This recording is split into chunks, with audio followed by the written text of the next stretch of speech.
What's up, YouTube? It's your boy, Philip, and I'm back with another video for y'all today. And before we get started with today's video, make sure y'all click the like button down below, give it a thumbs up, make sure y'all click that subscribe button, click the bell so y'all can be notified and don't miss any of my videos. Today's video is going to be simply titled Boys in the Hood Movie Review. So without further ado, let's begin. After Trey gets into a fight at school, Trey is sent to go live with his father, who stay in South Central LA. And pretty much on this first night there, Trey's father is woken up by the sound of someone being in his house, and it was a burglar. And Trey's father pick up a gun and shoot at the burglar, but he misses. And after an hour after the situation happened, the police show up, and there's an officer that treated him like he was the suspect.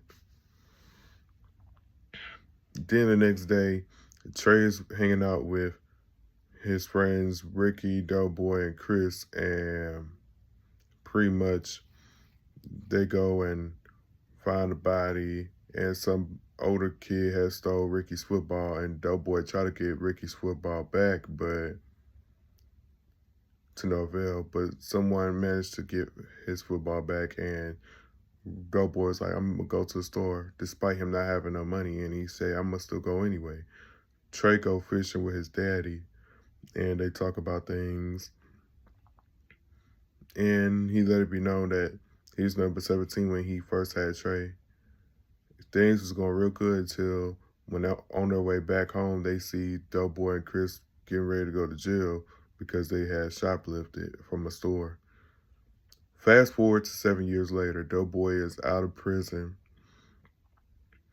and he's still friends with Chris, but there's two more people that's friends with him, Dookie and Monster. Trey is now a responsible teenager who have a job at the mall. He's in a relationship with a girl named Brandy, who's willing to take things slow. And then on the way back, he's taunted by a couple of blood members. Then Trey tells his daddy about how he lost his V card, knowing he lied about the whole situation. And then later on, Ricky is visited by a recruiter from USC who tells him he must score like at least a 700 on the SAT in order to go to USC. And then Ricky and Trey and Furious go in the Compton, and they talk about gentrification. And then they pull up to a local street racing and shit on Crenshaw. Things was going fine until Ferris, one of the Bloods, had provoked Ricky by bumping into him intentionally. And this leads to Doughboy getting out, trying to protect his brother. Like, you got a problem? And then after this start to die down, things are going fine until Ferris pulls out a Uzi and starts shooting in the air. And then which caused everybody to flee. And Trey gets pulled over by the police, and it happens to be the same officers from 7 years earlier. And that one officer just puts a gun underneath his chin and try to intimidate him and shit. And then he goes back to Brandy house where he breaks down, and then they finally have a little midnight grind session for the first time. Then the next day, Ricky and Doughboy get into a fight and shit, and the mama break it up and slaps the shit out of Doughboy. On the way back from the store, Trey and Ricky encountered them same people that was causing trouble at the street racing thing, and then Doughboy noticed that Ricky may be in trouble, so he tried to go and save Ricky before they try to get to him. But they managed to go through that alley where they was at, and the guy in the back seat had shot at Ricky once in the leg and then once in the back, killing him immediately. And then they take Ricky's lifeless body back home, and Ricky's girlfriend and son sees this, and then the mama sees this, and the mama automatically blamed Doughboy for absolutely no fucking reason, which was sad and disgusting and disturbing. And Trey want revenge,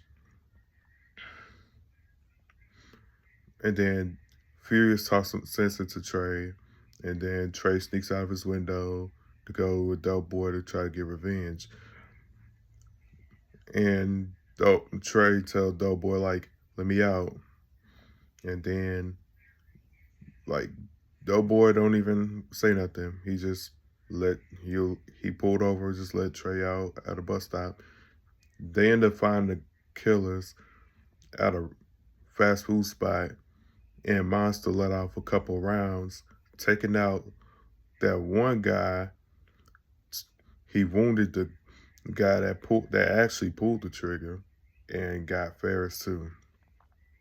Doughboy popped the dude who actually shot Ricky, and then he ended up saving Ferris for last and put him to sleep for good. And then next thing you know, Trey made back home, and him and his daddy don't exchange no words, and then they go into their rooms. Next morning, Ricky and Trey and Doughboy, they have a little talk, and Doughboy understood why he wanted to get out the car, because he gonna have to sooner or later face retaliation for the death of Ferris.